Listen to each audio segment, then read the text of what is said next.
Hello and welcome to this video explaining how to build Axton as a tank. If you're looking up tank builds for Axton, you may see them called Point Man builds, Grip builds, Ranger builds, tank builds.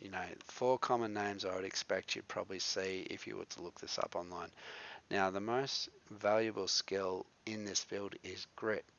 Grit gives you a chance to defy death. If you can get 5 points into Grit, you'll have a 40% chance to defy death. Highest you can reach is 44% with a blue class mod. Blue class mods can give +6 to a skill.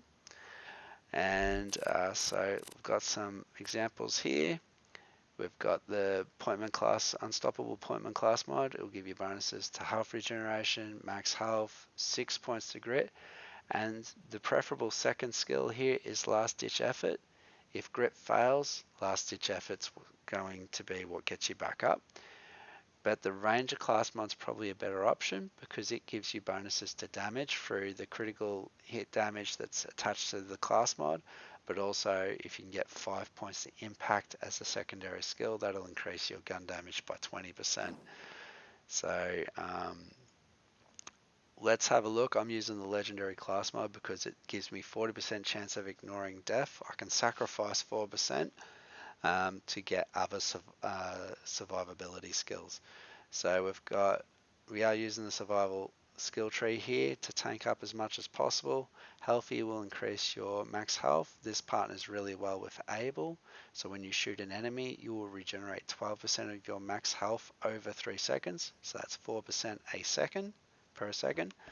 This can be complemented with preparation so that when your shields are fully recharged, you also regenerate 2% of your max health per second, and that will be complemented by willing, so your shields recharge sooner and faster. It is also complemented by pressure. The lower your health is, the sooner your shields recharge. So this is a nice little cluster of skills: healthy, preparation, pressure, and able and willing. Willing and able. Makes sense. That'll keep your shields and your health bubbling up, constantly bubbling up. Now, the next two skills that work together is Grit, so you've got that chance of ignoring death. If this skill triggers and you are consistently taking damage, the skill will chain. So if this was triggered from damage over time, each tick of damage over time will cause it to scale up until that damage over time wears off. I'm not sure if there's a maximum stack count for Grit, but it appears to continue to stack as long as you consistently take damage. If that fails, so with 40% chance of ignoring death, there's a 60% chance it will fail, we have Last Ditch Effort. So Last Ditch Effort will increase our gun damage significantly and our movement speed, and this will help us deal enough damage to kill something to get ourselves up. Now, this skill partners really well with Crisis Management, which increases our gun damage when our shields are down. This really will only come into effect when we're in a down state because of how quickly our shields recharge. But 80% plus 35%, you've got 115% additional gun damage with those two skills. So it's worth pairing those two up. Now, you can see there's a couple of other skills I could have got here. There's 3 other skills that could have increased my tankiness. Quick Charge, I could be regenerating 5% of my shield when I get a kill. That's not needed because we've already got enough stuff to reduce the shield recharge delay so that it's going to be zooming back up soon enough anyway. We don't need 5x8 or 35% of our shield recharging from a kill over 8 seconds. Forbearance, this would be a useful skill to have, but we don't want to over tank. I'll explain this in a second. The 5% additional max health there could pair really well with Ranger because you can get 5% from that skill as well. But the problem with Ranger is if you're going to go Ranger, you're going to finish the skill tree. Otherwise, you're going to lose a bottom skill on one of the others. So you could get an additional 10% between those two skills, an additional, so you'd have a maximum of 70% increased max health, but it's just not worth the trade-off.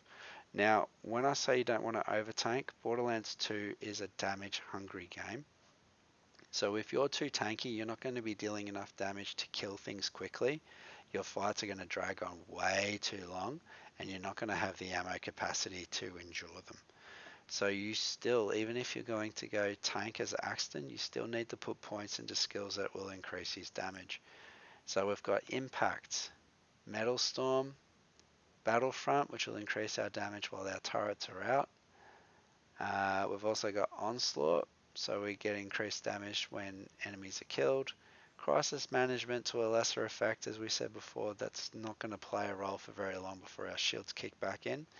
But we've got some skills here to increase our damage.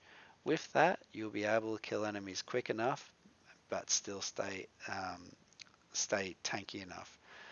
Now, Battlefront relies on us having our turrets out. So this is where resourceful becomes important.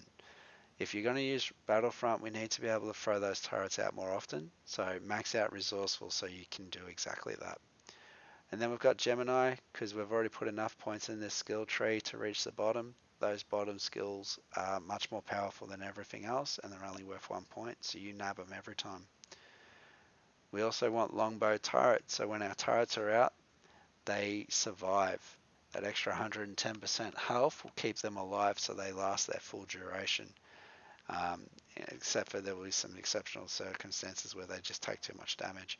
Sentry, the 5 points in here is mainly for the turret duration. The extra 5 shots is okay, but I haven't put any points in laser sight, so these things are going to be terribly inaccurate. However, by putting a point in double up, there's 2 guns, they can spray bullets all they like, they're going to slag, so it's not about dealing damage with these turrets, it's just about them landing a couple of shots to slag your enemies so you don't have to do it yourself.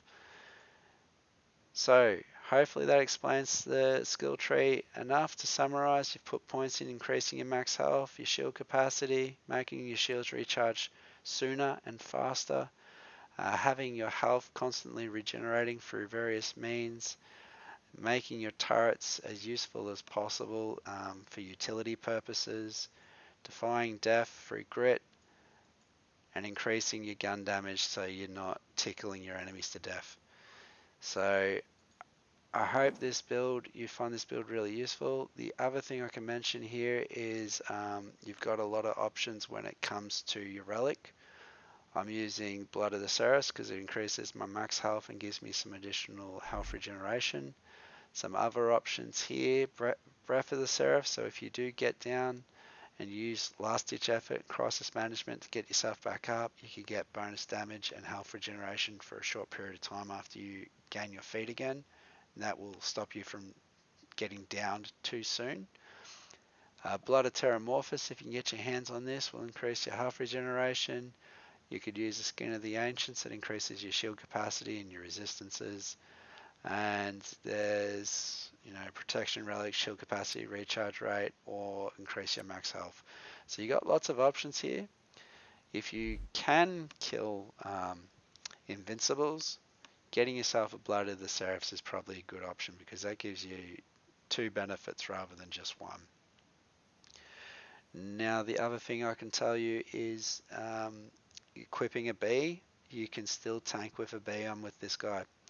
So because of how quickly those shields recharge, because your health is the buffer that's constantly recharging or regenerating while your shields are at capacity, you can tank perfectly okay with a bee.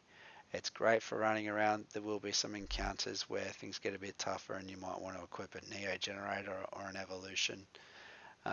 These things will heal you quicker as your health gets lower. They provide great elemental resistance and good bonuses to your maximum health as well as your shield capacity. The Evolution, people have constantly asking which one's better, Neo Generator or Evolution. In this case, the Evolution is actually better. It sacrifices some elemental resistance for additional capacity, but it heals just as good as a Neo Generator. So I would actually be going for the Evolution if you want to use a tank shield here. Avoid your turtle shields. They cut down your max health, and your max health plays a very important role to making this work. I've also tried using a Rough Rider, and that doesn't work either, because having those your health and your shields constantly recharging and leapfrogging each other is what keeps him alive. You can't take one of those elements out, otherwise the whole thing falls over. So Tank Axon, give him a go. Hope he works for you. Hope you really enjoy this build.